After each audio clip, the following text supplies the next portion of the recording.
Well, speaking of earthquakes, last night's 8.8 magnitude quake off the coast of Russia puts the risk of disaster top of mind here this morning, on top of the fact that we're still in the midst of wildfire season. Oh, yeah. While disasters can be hard to predict, you can prepare anytime. So we are taking a moment to talk about disaster-proofing your finances on this Wallet Wednesday. Joining us with how to turn your wallet into an impervious bulwark, we have Mary Lago, Chief Wealth Strategist with Ferguson Wellman. Good morning. Good morning. So nice to be with you. Yeah, Thanks great to for see being you. here. Thank you. Well, Mary, I know that unfortunately this topic kind of hits close to home for you and your family. You've had personal experience with just how quickly disaster can strike. Tell us about it. We have. My mom lost her home in 2018 in the Camp Fire in Northern California.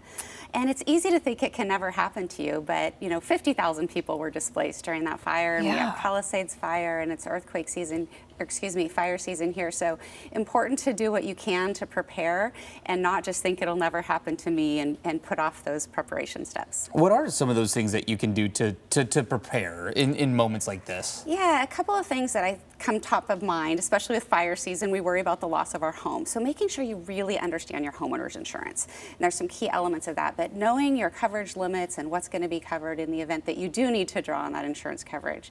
Making sure you have documents. And that's kind of twofold. First, preserving those precious memories, and second, having the proper documentation so you can make those insurance claims. And finally, making sure family's most important. Having an evacuation plan, a place that you're going to meet, medications, arrangements for your pet, those sorts of things, so that in those last minute struggles you're not panicking, but rather following a plan you've devised ahead of time. Right. Yeah. Reviewing some of the insurance policies, planning, things like that. It's stressful enough when it's a normal day. It's even harder when you're trying to do that in the midst of recovering or evacuating from a disaster. Are there some things that having gone through this with your mom, that you wish you'd known, or something you would do differently again? Yeah. Well, I think when I think about what people should do to prepare is really understanding your homeowner's insurance. That is key, because that's your lifeline in those moments. So the key elements is your dwelling coverage, the dollar amount of coverage that you have to replace your home, and then understanding the belongings coverage, which is usually structured as a percentage of your dwellings coverage. So for example, if you have $1 million of dwellings coverage, you probably have 50 to 70% of that, or $500,000 to $700,000 worth of belongings coverage that will help replace your contents. And then the third element is loss of use. Do you have insurance that's going to cover a place for you to live while you're displaced, while you're rebuilding? So those are three kind of big elements to look at. I think it's so easy when you get that insurance renewal in the mail, you just write the check and send it off. Yeah. It's really important each and every year. Do that thorough review with your licensed insurance agent. Understand your limits.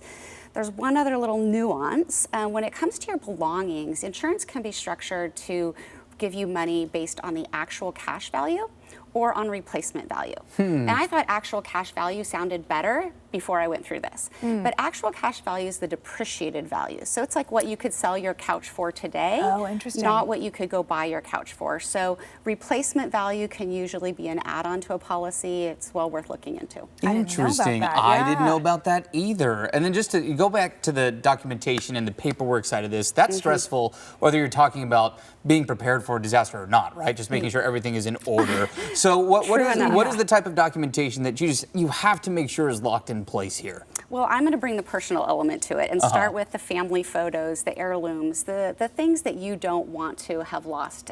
So I would start with that. But from a financial perspective, making sure you have tax returns is probably the key element. Deeds, birth certificates, those are the sorts of things that can be very helpful to have. And then making sure it's not backed up just to your computer, but backed up off-site, because you may not have access to your computer anymore in the event of these disasters. Yeah, good reminder. And that can be the helpful piece of technology these days, is you can put all this stuff in the cloud, and so when you're rushing out the door trying to think, did I grab everything, you have those electronic backups if you've prepared. Exactly. Yeah. And other important elements, things to think about, we, of course, as financial advisors, we're going to say make sure you have your rainy day fund intact, 3 to 6 months worth of living expenses, so that you can be prepared if you've lost your job. The community may not have those jobs anymore if it's destroyed. And our family really came to live by the mantra in terms of things are just things. People are what matter.